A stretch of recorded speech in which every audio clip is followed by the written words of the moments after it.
ആഴ്ച എന്തൊക്കെയുണ്ട് എല്ലാവർക്കും സുഖമാണെന്ന് പ്രതീക്ഷിക്കുന്നു. അങ്ങനെ നമ്മുടെ ആദ്യത്തെ ഫസ്റ്റ് സെയിലാണ് ഇന്ന് നടക്കാൻ പോകുന്നത് കേട്ടോ. ഒരാഴ്ച ആയിട്ടുണ്ട് വീഡിയോ ഇട്ടിട്ട്.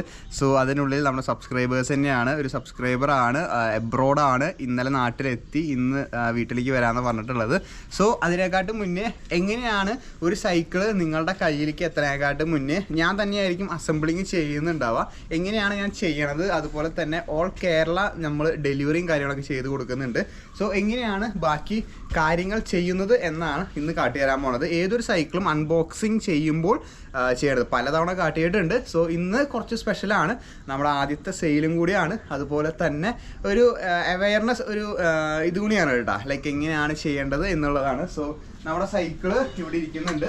നോർമലി സാധാരണ വരുന്നത് നമ്മുടെ ഗോഡൗണിൽ നിന്നാണ് സൈക്കിൾ നേരെ ഡയറക്റ്റ് പോവുക. പക്ഷേ കസ്റ്റമറുടെ ആവശ്യപ്രകാരം എന്നെ കാണണം എന്ന് പറഞ്ഞു, മീറ്റ് ചെയ്യണം എന്ന് പറഞ്ഞു, വീടിൻ്റെ ലൊക്കേഷൻ അയച്ചു കൊടുത്തു, വീട്ടിലേക്കാണ് വരുന്നത് കേട്ടോ. അല്ലെങ്കിൽ ഞാനായിട്ട് ഇത് വരുന്നില്ല, ഞാനായിട്ട് കോൺടാക്റ്റ് മാത്രമേ ഉണ്ടാവുള്ളൂ, ഡയറക്റ്റ് കോൺടാക്റ്റ് ഉണ്ടാവും. സൈക്കിളും കാര്യങ്ങളൊക്കെ ഡയറക്റ്റ് നമ്മുടെ ഗോഡൗണിൽ നിന്നാണ് നമുക്ക് പോവാം കേട്ടോ. ഒരു വട്ടം നമുക്ക് ഇതൊക്കെ കാട്ടിത്തരാം. സോ ഫസ്റ്റ് നമുക്കിതൊന്ന് അൺബോക്സ് ചെയ്ത് ആൾ വരുമ്പോഴേക്കും ഒന്ന് റെഡി ആക്കി കൊടുക്കാം കേട്ടോ. സോ എങ്ങനെയാണ് കാര്യങ്ങൾ കാട്ടിത്തരാം. നമ്മുടെ കാശ്മീർ കൊണ്ടൊക്കെ കത്തി കൊണ്ടാണ് കേട്ടോ അൺബോക്സ് ചെയ്യണത്, സ്റ്റെൻലിയുടെ. കുറേ നാളായി ഈ സാധനം എടുത്തിട്ട്. സോ നമ്മുടെ ഏത് ബോക്സ് വരാണെങ്കിലും ആദ്യം തന്നെ ഇങ്ങനെയായിരിക്കും നിങ്ങൾ കിട്ടുന്നുണ്ടാവുക കേട്ടോ, സൈക്കിൾ കിട്ടുന്നുണ്ടാവുക. കാരണം ഓൺലൈനൊക്കെ സൈക്കിൾ വാങ്ങുമ്പോൾ നിങ്ങൾക്ക് തന്നെ ഫിറ്റ് ചെയ്യണം എന്നുണ്ടെങ്കിൽ, സൈക്കിൾ കിട്ടുന്നുണ്ടെങ്കിൽ ഈ രീതിയിലായിരിക്കും കിട്ടുന്നുണ്ടാവുക. നോക്കിയേ, ഇതേ ഇതാണ് സൈക്കിളിൻ്റെ ഇത് വരാട്ടോ നിങ്ങൾക്ക് കിട്ടുന്നത്. ഫുള്ളി പാക്കഡ് ആയിട്ടായിരിക്കും നിങ്ങൾക്ക് സാധനം കിട്ടുന്നുണ്ടാവുക. പുത്തൻ സാധനമായിരിക്കും കേട്ടോ. വാട്സപ്പ് നമ്പർ ഞാൻ കൊടുത്ത കാരണം എൻ്റെ വാട്സപ്പ് നമ്പർ ഞാൻ കൊടുത്തിട്ടുണ്ട്. അപ്പോൾ ഒരാൾ കമൻറ്റിൽ പേഴ്സണൽ മെസ്സേജ് അയച്ച് ചോദിക്കുകയാണ്, നീ സൈക്കിൾ കഴുകിയിട്ട് വിൽക്കണ നീ ഉപയോഗിച്ചതെന്ന്. എനിക്കങ്ങോട്ട് എവിടെ നോക്കിയാൽ പൊളിഞ്ഞ് കയറി കേട്ടോ. ഇത്രയും സാധനം ഇൻവെസ്റ്റ് ചെയ്തിട്ട് ഞാൻ ചോദിക്കണ ചോദ്യങ്ങളാണ്. സോ നമ്മുടെ ആദ്യത്തെ ഇത് വരുന്നത് നമ്മുടെ സാധനങ്ങളാണ്. ഇതിൻ്റെ ഉള്ളിലാണ് പെഡലും ബാക്കി സാധനങ്ങളൊക്കെ ഉണ്ടാവുക കേട്ടോ. സോ ഇത് പൊളിക്കുക, ചെറിയൊരു ബോക്സ് ആയിരിക്കും. അതിലിതേ നമ്മുടെ പെഡൽ ഇരിക്കണതുണ്ടോ, നമ്മുടെ പെഡല് സാധനങ്ങളൊക്കെ അതിലിരിക്കുന്നുണ്ടാവും. അതൊന്നും നമുക്ക് ഇപ്പോൾ ആവശ്യമില്ല കേട്ടോ. ഇതൊക്കെ നമുക്ക് ഈ സൈഡിലേക്ക് ഇപ്പോൾ നീക്കി വയ്ക്കാം. ഇപ്പം നമ്മുടെ മെയിൻ ഫോക്കസ് ഈ സാധനം കണ്ടോ, ഇതാണ് സൈക്കിൾ അസംബിൾ ചെയ്യാൻ കേട്ടോ. അസംബിൾ ചെയ്യാൻ വേണ്ടിയിട്ട് ആദ്യം നിങ്ങൾ ഇങ്ങനത്തെ വള്ളികൾ ഉണ്ടാവും, ഇങ്ങനത്തെ വള്ളികൾ ആദ്യം പൊട്ടിച്ച് നീക്കുക കേട്ടോ.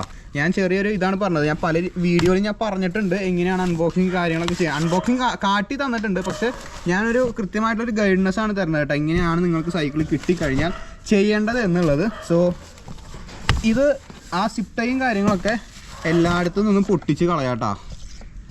അതിന് ശേഷം നമുക്ക് ധൈര്യമായിട്ട് ഈ സൈക്കിള് സിമ്പിളായിട്ട് ഇങ്ങനെ പൊക്കിയെടുക്കുക കേട്ടോ. കണ്ടോ, ഇത്രയേ ഉള്ളൂ സംഭവം വരുന്നത്. നമ്മുടെ ബോക്സിൽ നിന്നും ഫുള്ളായിട്ട് വിച്ഛേദിച്ചിരിക്കുന്നു സൈക്കിൾ കേസ്. കാരണം ആ സിപ്റ്റയൊക്കെ വെട്ടി കളഞ്ഞാലാണ് നമുക്ക് എടുക്കാൻ പറ്റുള്ളൂ. അതിന് കുറച്ച് ടൈറ്റായിട്ട് തോന്നും, എൻ്റെ ഒരു എക്സ്പീരിയൻസിൽ പറയണതാണ്. സോ ഇനി നമുക്ക് നേരെ ആ പെട്ടി അങ്ങോട്ട് കളയാം കേട്ടോ. ഈ പെട്ടി അങ്ങോട്ട് കളയാം, ഇതിവിടെ വെച്ചു കേട്ടോ. സോ ഇനി നമുക്ക് ഇതുമത്തെ ഈ സാധനം കണ്ടോ, ഇതുമത്തെ കാര്യങ്ങളാണ്. ഇത് കാട്ടിയുടെ ഇവിടെ കാട്ടി, ഇതാ ഈ സൈക്കിള്, ഇതാണ് നമ്മുടെ സൈക്കിൾ വരുന്നത്. ഇത് നമ്മൾ ഓരോ സാധനങ്ങളും കളഞ്ഞ് വേണം നമുക്ക് അൺബോക്സിങ് ഫിനിഷ് ചെയ്യാൻ വേണ്ടിയിട്ട് കേട്ടോ. ഇതാ ഇവിടെ ഒരു സിപ്പ് ടൈ ഉണ്ട്, ഇത് കളയണം. നേരെ സീറ്റ് ഫിറ്റ് ചെയ്യണം കേട്ടോ. ആദ്യം തന്നെ ഇതാ ഇവിടെ ഒരു ഇതുണ്ട്, സിപ്പ് ടൈ ഉണ്ട്, അത് കളഞ്ഞു. ഇവിടെയും ഒരു സിപ്പ് ടൈ ഉണ്ട് കേട്ടോ. ഭയങ്കര നല്ല മൂർച്ച കൂട്ടിയിട്ടുണ്ട് കേട്ടോ. ഇപ്പോൾ കൈ പൊട്ടിയിട്ടില്ലല്ലോ, ഇല്ല. സോ ഇതാണ് നമ്മുടെ സീറ്റ് വരുന്നത്. ആസ് യൂഷ്വൽ ഞാൻ മുന്നേ പറയാറുള്ളത് പോലെ വൺ ഓഫ് ദ ബെസ്റ്റ് സീറ്റാണ് കേട്ടോ. ഇതിൻ്റെ സൈക്കിളിൻ്റെ സീറ്റ് മാത്രം വാങ്ങാൻ കിട്ടിയാലും ഞാൻ ഈ സീറ്റ് വാങ്ങും. കാരണം കേരള ടു കാശ്മീർ യാത്രയിൽ എൻ്റെ നിബന്ധങ്ങൾ എന്നാണോ മലയാളത്തിൽ പറയാൻ, അല്ലെങ്കിൽ വേണ്ട, കുണ്ടി എന്നെ സംരക്ഷിച്ചത് ഈ സീറ്റാണ് കേട്ടോ. കിടിലൻ സീറ്റാണ്, അടിപൊളി, നല്ല കംഫർട്ടുള്ള സീറ്റാണ് കേട്ടോ. ലൈക്ക് ഞാൻ ആദ്യമേ പറഞ്ഞിട്ടുണ്ട്, ഇപ്പോൾ മാത്രമല്ല മുന്നേ പറഞ്ഞിട്ടുണ്ട്, നിങ്ങൾക്ക് എങ്ങനെ വേണമെങ്കിലും ചിന്തിക്കാം. എനിക്ക് ഇഷ്ടപ്പെട്ട സീറ്റാണ്. സോ സീറ്റ് വയ്ക്കുക. അത് ഈ ക്വിക്ക് റിലീസാണ് കേട്ടോ. ഇതാ ഇവിടെയാണ് ക്വിക്ക് റിലീസ് വരുന്നത്. ഒരു അത്യാവശ്യത്തിന് സ്റ്റാൻഡേർഡുള്ള സൈക്കിളിനൊക്കെ ക്വിക്ക് റിലീസാണ്. ക്രാഡിയാക്കും ടോഡ് ഈ മോട്ടറായിട്ടില്ല എന്നുണ്ട്, അതിനൊക്കെ ഫുള്ള് ക്വിക്ക് റിലീസാണ് വരുന്നത് കേട്ടോ. സോ ആദ്യത്തെ പരിപാടി ക്വിക്ക് റിലീസിൽ സീറ്റ് കയറ്റുക എന്നുള്ളതാണ് കേട്ടോ. ഇതാ അത് കയറ്റി ഇത് ലോക്ക് ചെയ്തു.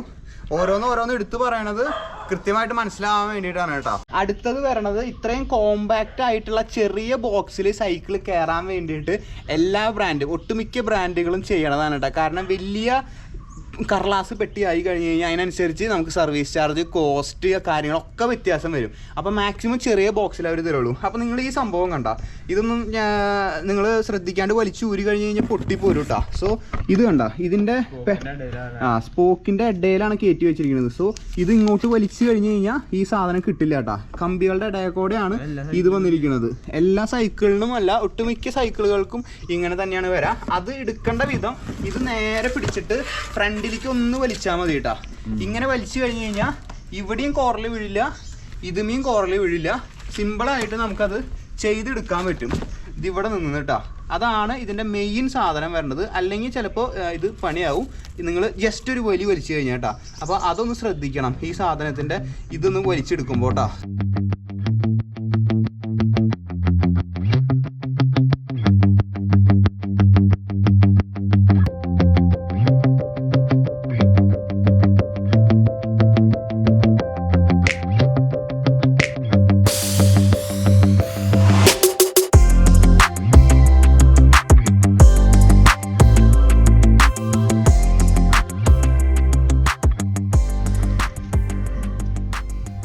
സോ അടുത്ത മെയിൻ പാർട്ടാണ് വരുന്നത് കേട്ടോ. നിങ്ങളുടെ കയ്യിൽ ഇങ്ങനത്തെ ഒരു ടൂൾ ഉണ്ടാവണം, അല്ലെങ്കിൽ ഉണ്ടാവണം.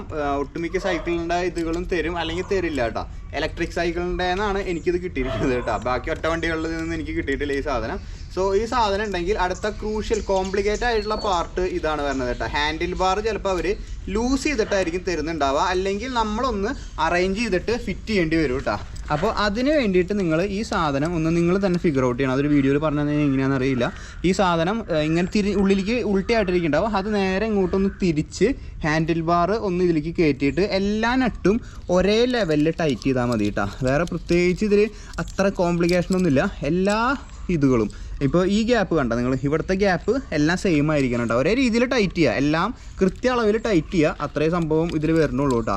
സോ ഹാൻഡിൽ ബാറോടും ഫിറ്റ് ചെയ്ത് കഴിഞ്ഞ് കഴിഞ്ഞാൽ നമ്മുടെ മെയിൻ പരിപാടി കഴിഞ്ഞു. കുറച്ച് ടഫുള്ള ഭാഗം ഇതാണ് കേട്ടോ. ഇതാകുമ്പോൾ ലൈക്ക് ആൾക്കാർക്ക് പെട്ടെന്നൊരു ഇത് വരണത് എനിക്ക് തോന്നണത്. ചിലപ്പോൾ ക്വിക്ക് റിലീസ് ഇടാനാവും, ചിലപ്പോൾ ഇത് ചെയ്യാനാവും. അത് ഡിപ്പെൻസ് ഓൺ ഓരോരുത്തർ ഇതനുസരിച്ചിരിക്കും കേട്ടോ. എനിക്ക് തോന്നണത് ആൾക്കാർക്ക് ഇതായിരിക്കും കുറച്ചുകൂടി ടഫസ്റ്റ് പാർട്ടെന്ന് ആയിരിക്കും, ഈ ഹാൻഡിൽ ബാർ ഒന്ന് ഫിറ്റ് ചെയ്യാൻ വേണ്ടിയിട്ട് കേട്ടോ. സോ ഇതും ഫിറ്റ് ചെയ്ത് കഴിഞ്ഞ് കഴിഞ്ഞാൽ കൃത്യ അളവിൽ ടൈറ്റ് ചെയ്ത് കഴിഞ്ഞാൽ ഈ ഭാഗവും കഴിഞ്ഞു കേട്ടോ. നമ്മുടെ ഓൾമോസ്റ്റ് ഫിറ്റിങ് കഴിഞ്ഞു. ഒരു 10-15 മിനിറ്റിൻ്റെ കാര്യമുള്ളൂ കേട്ടോ. ഇത് നമ്മുടെ ഈ സംഭവമാണ് കേട്ടോ. ഇത് ആക്ച്വലി ചെറിയൊരു കമ്പി കഷ്ണമാണ്. ഈ ഫോർക്ക് അമരാതിരിക്കാൻ വേണ്ടിയിട്ടുള്ള ഇതാണ് കേട്ടോ. ഇത് നമ്മൾ ചുമ്മാ ഒരു കളഞ്ഞ നട്ട് ബോൾട്ടാണ്, ഇതിൻ്റെ ആവശ്യമില്ല കേട്ടോ. ഇവിടെയാണ് നമ്മൾ ക്വിക്ക് റിലീസ് ഇടേണ്ടത്. ഇതല്ല ക്വിക്ക് റിലീസ് വരുന്നത് കേട്ടോ. ഇത് ജസ്റ്റ് അതിൻ്റെ ഒരു ലൈക്ക് ഇത് അമരാതിരിക്കാൻ വേണ്ടിയിട്ട് ഈ രണ്ട് ഫോർക്കും ഒരു സപ്പോർട്ടിലാണ് നിൽക്കണതല്ലേ. സോ അമർന്ന് ഒടിയാണ്ടിരിക്കാൻ വേണ്ടി കമ്പനിയിൽ നിന്നൊരു ഇതായിട്ട് തരണതാണ് കേട്ടോ. നമ്മുടെ ക്വിക്ക് റിലീസ് ഇതാണ് വരുന്നത്. സോ അതാണ് നമ്മുടെ ആദ്യത്തെ ബോക്സിൽ ഉണ്ടാവുക കേട്ടോ. എന്താ നമ്മുടെ ഇതാണ് ക്വിക്ക് റിലീസ് വരുന്നത്. അപ്പോൾ നിങ്ങൾക്ക് കൺഫ്യൂഷൻ ഉണ്ടാവും എന്താണ് സംഭവം വരുന്നത് കേട്ടോ. സോ നമുക്കിനി ബാക്കി പരിപാടികൾ തുടങ്ങാം. ജസ്റ്റ് ഈ സാധനം ടയറൊന്ന് ക്വിക്ക് റിലീസ് ഇതാണ് നമ്മുടെ ക്വിക്ക് റിലീസ് വരുന്നത്. ക്വിക്ക് റിലീസ് എടുക്കുക, ജസ്റ്റ് ആ ഹോളിൽ കൂടെ കണക്ട് ചെയ്തിട്ട് ആ സാധനം ഇടുക കേട്ടോ. സോ ഇതോടുകൂടി നമ്മുടെ പരിപാടി കഴിഞ്ഞു. നമ്മുടെ ടയറും ബാക്കി എല്ലാ സംഭവങ്ങളും കഴിഞ്ഞു കേട്ടോ. ഇത് ടൈറ്റ് ചെയ്യുക. ടൈറ്റ് ചെയ്ത് കഴിഞ്ഞ് കഴിഞ്ഞാൽ ആ സൈക്കിളിൻ്റെ ടയർ അവിടെ ഇരുന്നോളൂ കേട്ടോ. മാക്സിമം ടൈറ്റ് ചെയ്യുക, അല്ലാതെ ഓവർ ടൈറ്റ് ആക്കരുത്. നമുക്ക് ഒരു പരിധി വരാം കേട്ടോ. എന്താ ഇപ്പുറത്ത് ഈ ക്വിക്ക് റിലീസ് കാട്ടി കൊടുത്ത് ഈ സൈഡിൽ കണ്ട ജസ്റ്റ് ഇതൊന്ന് ടൈറ്റ് ചെയ്തിട്ട് മേലോട്ട് ആയി കഴിഞ്ഞ് കഴിഞ്ഞാൽ അത് ഓൾമോസ്റ്റ് ടൈറ്റ് ആയിട്ടാ. വേണമെങ്കിൽ ഒന്നുകൂടി പിരിപിടിച്ചോ. ഇത് ടൈറ്റായി. ഇനി അടുത്തത് നമ്മുടെ പെഡലാണ് കേട്ടോ. ഇതാണ് പെഡൽ വരുന്നത്. പെഡലിൻ്റെ ഇവിടെ നിങ്ങൾ കണ്ട ഇത് റൈറ്റ്, അതുപോലെ തന്നെ ഇവിടെ ലെഫ്റ്റ് ഉണ്ട് കേട്ടോ. റൈറ്റും ഉണ്ട് ലെഫ്റ്റും ഉണ്ട്. എന്ന് വെച്ച് കഴിഞ്ഞാൽ അതിൻ്റെ ത്രെഡും കാര്യങ്ങളൊന്നും പോവാതിരിക്കാൻ വേണ്ടിയിട്ടാണ് അങ്ങനെ വെച്ചിരിക്കുന്നത് കേട്ടോ. എന്ന് വെച്ച് കഴിഞ്ഞാൽ നമുക്ക് ഈ പെഡൽ റൈറ്റിലാണ് ഇടേണ്ടത്. സോ ഇവിടെ നിൽക്കുക, ജസ്റ്റ് ഒന്ന് കൈ കൊണ്ട് പിരിച്ചു കൊടുത്താൽ മതി കേട്ടോ. സാധനം ടൈറ്റ് ആയിക്കോളും. എന്ന് വെച്ച് കഴിഞ്ഞാൽ അവസാനം മറ്റേ സ്പാനർ വെച്ച് ടൈറ്റ് ചെയ്താൽ മതി. ഇതാ ഇതൊക്കെ ഒന്ന് കൈ കൊണ്ട് ടൈറ്റ് ചെയ്ത് കഴിഞ്ഞ് കഴിഞ്ഞാൽ സിമ്പിളായിട്ട് കയറും കേട്ടോ. ഇതാ സിമ്പിളായിട്ട് കയറി.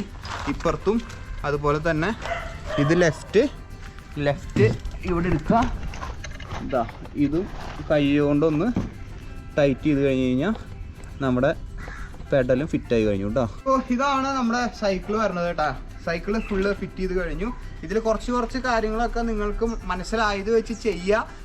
നിങ്ങൾക്ക് തന്നെ ഫിഗർ ഔട്ട് ചെയ്യാൻ പറ്റും കേട്ടോ, സിമ്പിളായിട്ട്. മെയിൻ ആയിട്ടുള്ള കാര്യങ്ങളാണ് ഇതൊക്കെ ഞാൻ പറഞ്ഞു തന്നത്, ഹാൻഡിൽ ബാറും കാര്യങ്ങളൊക്കെ. നിങ്ങൾക്ക് ഓടിക്കാൻ പറ്റുന്ന രീതിയിലായി കഴിഞ്ഞ് കഴിഞ്ഞാൽ ഓടിച്ച് നോക്കുക, എങ്ങനെയുണ്ടെന്ന് നോക്കുക. ചെറിയ ചെറിയ മിസ്സിങ്ങുകളും കാര്യങ്ങളൊക്കെ ഉണ്ടാവും കേട്ടോ, ഉള്ള കാര്യം ഞാൻ പറയല്ല, ചെറിയ ചെറിയ മിസ്സിങ്ങുകളും കാര്യങ്ങളൊക്കെ ഉണ്ടാവും. സോ നിങ്ങൾ എത്രയും പെട്ടെന്നുള്ള ദിവസങ്ങളിൽ ഒരു നല്ലൊരു പ്രൊഫഷണൽ ആയിട്ട് സൈക്ലിംഗ് റിപ്പയറിങ് ചെയ്യുന്ന ഒരാളുടെ അടുത്ത് കാട്ടുന്നത് നല്ലതായിരിക്കും. ഞാൻ ഇപ്പോഴും സജസ്റ്റ് ചെയ്യുന്ന കേട്ടോ. പണ്ട് ഞാൻ 7 കൊല്ലം മുന്നേ 2019 യൂട്യൂബിലാണ് തുടങ്ങിയപ്പോൾ തൊട്ട് സൈക്കിളിൽ റിവ്യൂ ചെയ്യുമ്പോൾ ഞാൻ പറഞ്ഞു തുടങ്ങിയതാണ്. നിങ്ങൾ ആരുടെ കയ്യിൽ നിന്ന് വാങ്ങി കഴിഞ്ഞാലും എനിക്കത് മോശം പേരായിരിക്കും, ചിലപ്പോൾ ഇതായിരിക്കും, പക്ഷേ ഞാൻ പറയുള്ള കാര്യം ഞാൻ പറയണതാണ് കേട്ടോ. കാരണം ഇപ്പം ഞാൻ 7 കൊല്ലം സൈക്കിളിൻ്റെ പരിചയം ഉണ്ടെന്ന് പറഞ്ഞാലും എനിക്കിത് ഫിറ്റ് ചെയ്യാൻ അറിയുള്ളൂ. ഇതിൻ്റെ കൃത്യമായിട്ടുള്ള കണക്കും കാര്യങ്ങളും അങ്ങനത്തെ കാര്യങ്ങളൊക്കെ കുറച്ചുകൂടി ബെറ്റർ ആയിട്ട് അറിയാം. ഇത് വർഷങ്ങളായിട്ട് ഈ സൈക്കിൾ ഫിറ്റ് ചെയ്യുന്നവർക്ക് മാത്രമേ അറിയുള്ളൂ കേട്ടോ. ഞാൻ സൈക്കിളായിട്ട് എനിക്ക് അറിയാമെന്നുള്ളൂ, സൈക്ലിംഗ് ഫീൽഡിലുണ്ടെന്നുള്ള അറിയൂ. അപ്പോൾ എൻ്റെ ഒരു പേഴ്സണൽ അഭിപ്രായമായിട്ട് ചെയ്യണമെന്നോ ഇല്ല. എന്നാലും നിങ്ങൾക്ക് നിയറസ്റ്റ് ഏതെങ്കിലും ഉണ്ടെങ്കിൽ അവിടെ പോയിട്ട് ഒന്നുകൂടി ഒരു ചെക്കപ്പ്, ചേട്ടാ ഇതൊന്ന് ചെക്ക് ചെയ്തേ, നമ്മൾ തന്നെ ഫിറ്റ് ചെയ്താന്ന് പറഞ്ഞിട്ടൊന്ന് ചെക്ക് ചെയ്യണത് ബെറ്റർ ആയിട്ടുള്ള ഓപ്ഷനാണ് കേട്ടോ. ഞാനിങ്ങനെ കുറേ ചിന്തിച്ച് കൂട്ടുന്നൊരു വ്യക്തിയാണ്, കുറേ ഓവർ തിങ്ക് ചെയ്യും. സോ അപ്പോൾ അതുകൊണ്ട് കൂടി പറഞ്ഞതായിരിക്കും. അല്ലെങ്കിൽ നിങ്ങൾക്ക് ചെക്ക് ചെയ്യണമെന്നില്ല, ഹോൾ സെറ്റാണ്, ഫിറ്റാണ്, റൈഡ് ചെയ്യാൻ ഒക്കെയാണ്. അപ്പോൾ നിങ്ങൾക്ക് എന്തെങ്കിലും ഇപ്പം ഇനി റൈഡ് ചെയ്തിട്ട് എന്തെങ്കിലും പറ്റാണെങ്കിൽ, എന്തെങ്കിലും മിസ്സിങ് പോലെ തോന്നുകയാണെങ്കിൽ നിയറസ്റ്റ് ആയിട്ടുള്ളത് ചേട്ടാ ബാക്കിൽ തന്നെ ഇട്ട് ഫ്രണ്ടിൽ തന്നെ ഇട്ട് ഹാൻഡിൽ ബാറിന് ചേട്ടൻ ഒന്ന് ചെക്ക് ചെയ്യുക. സോ അത്രയേ ഉള്ളൂ, നിർബന്ധമില്ല, ഞാൻ പറഞ്ഞതെന്ന് മാത്രം കേട്ടോ. സോ ഇതാണ് നമ്മുടെ സൈക്കിൾ. ഇനി നമുക്ക് ഫസ്റ്റത്തെ സെയിലിൽ കസ്റ്റമർ ഇപ്പോൾ വരാമെന്ന് പറഞ്ഞത് കേട്ടോ. നമ്മുടെ ഒരു സുഹൃത്ത്, സബ്സ്ക്രൈബർ സപ്പോർട്ട് ചെയ്യുന്ന വീഡിയോ ഒക്കെ കാണുന്ന ഒരു സുഹൃത്താണ്, മലപ്പുറം സൈഡിലാണ്. എന്തെങ്കിലും വരുമ്പോൾ പരിചയപ്പെടാം. സോ സൈക്കിൾ ആൾക്ക് വേണ്ടി റെഡി ആയിട്ടുണ്ട് കേട്ടോ. ഇവിടെ വന്നു കഴിഞ്ഞ് കഴിഞ്ഞാൽ ഫുള്ള് ബ്ലോഗാണ് കേട്ടോ. എപ്പോൾ പുറപ്പെട്ടായിരുന്നു? പേര് ജോയൽ, പേര് ഇഷാം എന്നാണ് എന്താ വ്ളോഗിൽ ഒരു ഹായ് പറഞ്ഞു. ഇതാണ് സൈക്കിളായിരുന്നു. ഞാൻ പുള്ളി കളഞ്ഞിട്ടില്ല, ഒന്നും കളഞ്ഞിട്ടില്ല. ഇതൊക്കെ വേണമെങ്കിൽ കാറിലൊക്കെ കയറ്റുമ്പോൾ വേണമെങ്കിൽ ഒരു പ്രൊട്ടക്ഷനായിട്ട് ഇരുന്നോട്ടെ എന്ന് വിചാരിച്ചിട്ടാണ്. വേണമെങ്കിൽ ഒന്ന് ഓടിച്ചു നോക്കി വയ്ക്കുക. നമ്മള് സാധാരണ ഗോഡൌണിൽ നിന്ന് ഡയറക്റ്റ് അങ്ങ് വീട്ടിലേക്ക് വിടുക. ഞാൻ പിന്നെ ഇങ്ങോട്ട് വരാന്ന് പറഞ്ഞപ്പോ പിന്നെ ഞാൻ പിന്നെ അടുത്ത എത്ര സീറ്റ് ആയിട്ട് പോരെ.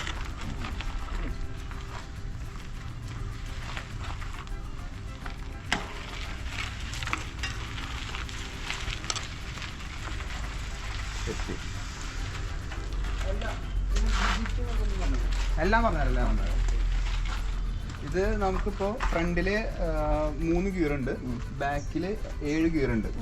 അങ്ങനെയാണ് ഇത് വരുന്നത്.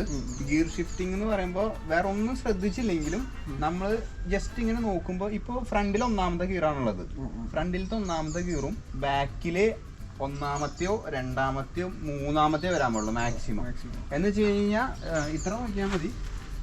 ചെയിൻ എപ്പോഴും നേരൊക്കെ എടുക്കണം, അല്ലെങ്കിൽ ഫ്രണ്ടില് ഇവിടെയും ബാക്കില് ഈ ചെറുതിലും കിടന്നു കഴിഞ്ഞാൽ ക്രോസ് ആയിട്ട് ചെയിൻ എടുക്കാം. അപ്പൊ ചെയിനും കംപ്ലൈന്റ് വരും, അല്ലെങ്കിൽ അതിന്റെ ഗിയറിന്റെ ഇതിനും ഈ ഫ്രീ വീലും അതിന്റെ ഇതിനും ക്രാങ്കിനും അതിന്റെ പല്ല് തേയും. അതാണ് മെയിൻ ഇഷ്യൂ വരുന്നത്. അങ്ങനെ നോക്കിയിട്ട് സ്ട്രെയിറ്റ് ആയിട്ട് ഇട്ടാൽ മതി. ഇപ്പൊ ഫ്രണ്ടില് 1ാമത്തെ ഗിയർ ആണെങ്കിൽ, ഇത് ബാക്ക് ഗിയർ ആണ്, ഫ്രണ്ടില് 1ാമത്തെ ഗിയർ ആണെങ്കിൽ ഇവിടെ 1, 2, 3. ഫ്രണ്ടില് 2ാമത്തെ ഗിയർ ആണെങ്കിൽ 4, 5, 6ലേക്കൊക്കെ വേണമെങ്കിൽ പോവാം. അത് ഇനിയിപ്പോ ഫ്രണ്ടില് 3ാമത്തെ ആണെങ്കിൽ 6, 7 ആ ഒരു ടൈറ്റ് സാധനമായിരിക്കും. ടൈറ്റ് സാധനത്തിൽ കയറി കിടക്കും. ശ്രദ്ധിക്കേണ്ടതാണ്, സ്ട്രൈറ്റ് ആയിട്ട് കിടക്കണം ചെയ്യും. അത്ര നോക്കിയാൽ മതി. ഈ ട്യൂണിങ്ങും കാര്യങ്ങളൊക്കെ ട്യൂണിങ് ഒരു 2 ആഴ്ചയൊക്കെ കഴിയുമ്പോൾ, അല്ലെങ്കിൽ എന്തെങ്കിലുമൊക്കെ തട്ടലും മുട്ടലൊക്കെ വരില്ല ഓടിക്കുമ്പോൾ. ഓടിച്ചു കഴിഞ്ഞിട്ട് എന്തെങ്കിലുമൊക്കെ ഒരു ഇത് വരാണെങ്കിൽ ആന കാര്യങ്ങളൊന്നും ഇല്ല. സംഭവം സിമ്പിളാണ്. കുറെ പേര് ട്യൂണിങ് വലിയ പ്രശ്നമായിട്ട് പറയും. ട്യൂണിങ് എന്ന് പറയുമ്പോൾ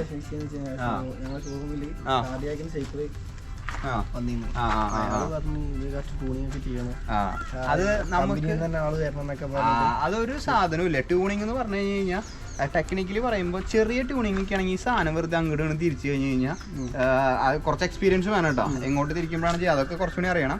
ഈ സാധനം തിരിച്ചു കഴിഞ്ഞ് കഴിഞ്ഞാൽ ചെയ്യാവുന്ന കാര്യമുള്ളൂ ഈ സാധനം. പിന്നെ ട്യൂണിംഗ് എന്ന് പറഞ്ഞു കഴിഞ്ഞാൽ ഇവിടെ 2 സ്ക്രൂ ഉണ്ട്. അത് ഒരെണ്ണം ടൈറ്റ് ആക്കുക, ഒരെണ്ണം ലൂസ് ആക്കുക. അത്ര ട്യൂണിംഗ് എന്ന് പറഞ്ഞിട്ട് ഇതിന്റെ മെയിൻ സംഭവം വരുന്നുള്ളൂ. അറിയാത്തവരാകുമ്പോ പറയും വലിയ സംഭവമാണ്, ആനയാണ് കുതിരയാണെന്നൊക്കെ പറയും. ഒരു 500 രൂപ കൂടി പോയാൽ എനിക്ക് ഇവിടെ ട്യൂണിങ്ങിന് അവർ വാങ്ങണത് 100 രൂപയാണ്. കൂടി പോയി കഴിഞ്ഞാൽ 100 രൂപ, പരിചയമാണെങ്കിൽ ചിലപ്പോൾ 100 രൂപ, അത് പൊക്കള ഇത്രയല്ല കേസുള്ളൂ എന്ന് പറഞ്ഞാൽ അങ്ങനെയും ചെയ്യും. അത് ഡിപ്പെൻസ് ഓൺ എത്ര കംപ്ലൈന്റ് ഉണ്ടെന്ന് അനുസരിച്ചിട്ടാ. ഫുള്ള് തെറ്റി കിടക്കുകയാണെങ്കിൽ 10-200 രൂപ എന്തായാലും വാങ്ങും. ഡിപ്പെൻസ് ആണ്, ഒരു കണക്കാണ് പറഞ്ഞത്. അല്ലാതെ 500 രൂപ 1000 രൂപ ഒന്നും വാങ്ങില്ല ഒരു ട്യൂണിങ് ചെയ്യാൻ വേണ്ടിയിട്ട്. ഇത്രയുള്ള ട്യൂണിങ്. ഈ സാധനം ഫ്രണ്ടിലാണെങ്കിൽ ഇതും ബാക്കിലാണെങ്കിൽ ഈ സാധനം, ബാക്കിൽ ആ ഇതും വരണത്, അതാണ് വരണത്. അങ്ങനെ അപ്പോൾ എന്തായാലും പരിചയപ്പെട്ടില്ലേ കസ്റ്റമറുടെ. ഞാൻ എല്ലാം എടുക്കുന്നുണ്ടായിരുന്നു, അൺബോക്സ് ചെയ്യണമൊക്കെ എടുക്കുന്നുണ്ടായിരുന്നു. കാരണം എനിക്കും ഈ ഒരു ഇത് കിട്ടില്ല, ഈ ഒരു പ്രിവിലേജ് ചിലപ്പോൾ എപ്പോഴും കിട്ടണമെന്നില്ല അൺബോക്സ് ചെയ്യാൻ വേണ്ടിയിട്ട്. അപ്പോൾ ഞങ്ങൾ കാര്യങ്ങളൊക്കെ പറഞ്ഞ് മനസ്സിലാക്കിക്കൊണ്ടിരിക്കുകയാണ്. സ്റ്റാർട്ട് ചെയ്യണമുള്ളൂ സൈക്ലിങ്, സ്റ്റാർട്ട് ചെയ്യാണ്. എവിടെയായിരുന്നു നാട്? എവിടെയാണ്? അല്ല പുറത്താണെന്ന്, എബ്രോഡാണെന്ന് പറഞ്ഞിരുന്നു. വിസിറ്റിങ്ങിന് പോയതാ. ഓക്കെ. അപ്പോൾ എന്തെങ്കിലും ഉണ്ടെങ്കിൽ വിളിക്കുക. എന്തെങ്കിലും ചെറിയ കംപ്ലൈൻറ്റുകൾ ഇതൊക്കെ എന്തെങ്കിലും ഉണ്ടെങ്കിൽ വിളിച്ചോ. ഇതാണ് സംഭവം വരാം. ട്യൂണിംഗ് ഒക്കെയാണ് മെയിൻ പ്രശ്നങ്ങൾ വരുള്ളൂ. അപ്പോൾ അതിൻ്റെ തരം പോലെ നോക്കിയിട്ട് വിളിക്കും. Okay bye. ശരി ഓക്കെ ബ്രോ, ബൈ. ഓക്കെ. അങ്ങനെ കാര്യങ്ങളൊക്കെ പറഞ്ഞു കൊടുത്തു. ഞാൻ പറഞ്ഞോണം സാധനം നേരിട്ടാണ് പോവുക. വീട്ടിലേക്ക് വന്നു കഴിഞ്ഞാൽ കുറച്ചും കൂടിയും നിങ്ങൾക്ക് കാര്യങ്ങൾ മനസ്സിലാക്കി തരാനും ഗിയർ എങ്ങനെ ചേഞ്ച് ചെയ്യണം അങ്ങനെ കൂടുതൽ കാര്യങ്ങൾ നിങ്ങൾക്ക് മനസ്സിലാക്കാൻ കുറച്ചും കൂടിയും നമുക്ക് നേരിട്ട് കാണല്ലേ. സോ ഇനി നമുക്ക് ഇഷ്ടംപോലെ സൈക്കിളുണ്ട്, സ്റ്റോക്കും കാര്യങ്ങളൊക്കെ ഉണ്ട്. ഇപ്പോൾ 4 എണ്ണം വീട്ടിലുള്ളൂ കേട്ടോ. ഗോഡൗണിൽ സാധനം കുറച്ചധികം ഇരിക്കുന്നുണ്ട്, സ്റ്റോക്ക് ഇരിക്കുന്നുണ്ട്. സോ ഓർഡർ ഇടാം, നമ്പറും കാര്യങ്ങളൊക്കെ ഞാൻ താഴെ കൊടുക്കാം. Stay tuned. ഇനി നാളെ ഞാൻ ജിമ്മിൽ ജോയിൻ ചെയ്യും ഗൈസ്. എന്തായാലും അപ്ഡേറ്റും കാര്യങ്ങളൊക്കെ ആയിട്ട് വരാം കേട്ടോ. പുതിയ ട്രിപ്പ്, പുതിയ യാത്ര, അനിയൻ്റെ കാര്യങ്ങളൊക്കെ, ഇത് എങ്ങനെയാണ് നമ്മുടെ സംഭവങ്ങൾ നടക്കുന്നത് എന്നുള്ളൊരു വ്ളോഗായിട്ട് ഇട്ടതാണ്. Stay tuned. നാളെ 6 മണിക്ക് കാണാം. Till then bye.